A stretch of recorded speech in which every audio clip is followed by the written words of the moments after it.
Whenever I wouldn't eat all of my food, my dad would say, "Finish it up. Don't you want to be strong?" I mean, of course I do. I'm an American teenage boy. Isn't that what we all want to be? Should be, ought to be, have to be anything else would be a travesty. Who are you to defy the status quo of those male gender roles which have been imprinted upon you since your conception? The concept of any kind of behavior which deviates from gender binary expected is considered an abomination. Well, guess what?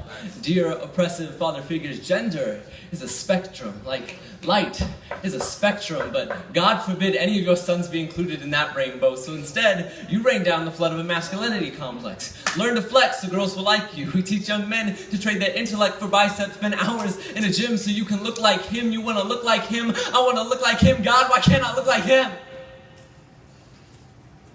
No one says, I want to think like him. Nice. I want to speak like him.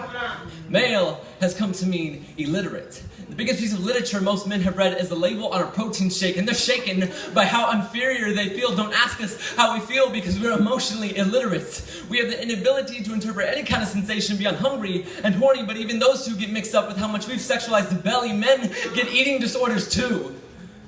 We don't eat. We consume. Nice. The media's description of what it means to be a man. Hey dads, you need to understand how equivocal physical health is to our minds and to our moods, because we are all grown up and still some of us are not finishing our food. Thank you. Nice.